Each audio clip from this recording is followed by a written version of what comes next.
Well, I'm Victor Letonoff, and I'm a Lewis painter.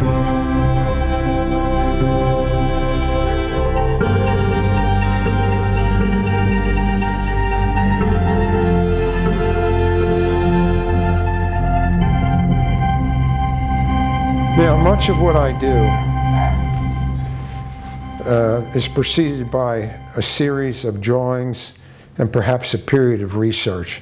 I think whenever I do a painting, I always run into a stumbling block of how I'm going to solve some kind of a problem.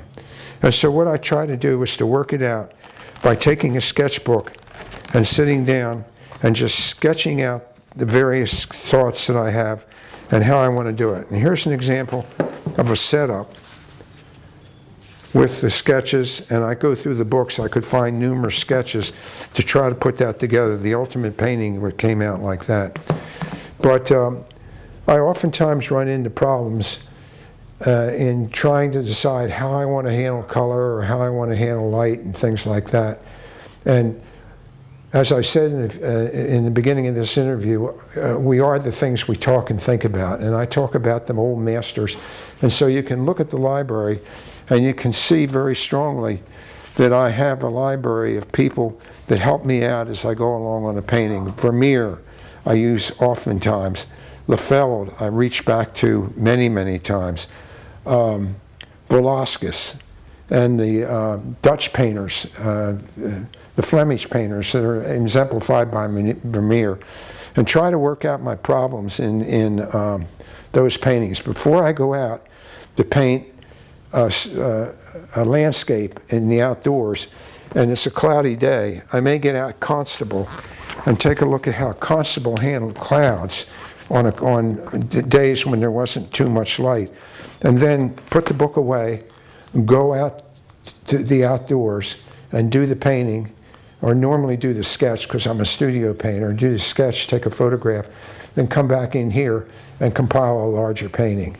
And so I am very much a product of the people that have come before me, the old masters. I rely heavily on them and what they have to teach a person. And I rely a great deal on using the workspace of my sketchbooks to work out ideas before I go to a canvas, which all says, I think, that the most important part of a painting to me, I'm not a spontaneous painter. I'm not a plein air painter. I can't go out and simply paint something the first time and have it.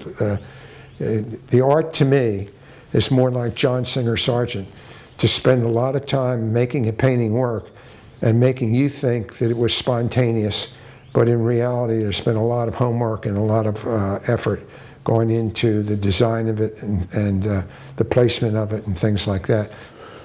Which gets us to this stage. I have now a setup which I am comfortable with. I have the light where I want it so that the setup is lit in a specific way. And then I come down and put that on the canvas, and that captures the concept that I want to use in that painting. And this is a turpentine wash. Probably took me 2.5, 3 hours to put this in. I know how I want to place the subject matter on the canvas. I know how I want to place the table. I know how I want the light to subdue the table at this end, and maybe more so here as I work. I know that I want the background to play a part, but at the same time I want to use umbers and blues in that, raw umbers and blues, so that the background is atmospheric and disappears back into the painting. And once I have the concept, then the technical part of lost and found edges, lights and darks, whether paint's put on thick or thin, and so on and so forth, become the drivers for how the painting turns out. Staying true to the concept for the painting, the placement of it, the way the light's going to flow and things like that. And I come down then to probably the best piece of artwork I've ever done, which is my own palette. What you're looking at here is 10, 12 years of using these same colors. And I like to use these colors, not because I use many of these colors pure, but rather because when these colors are mixed, you can bring color up or you can bring color down without losing the intensity of the color.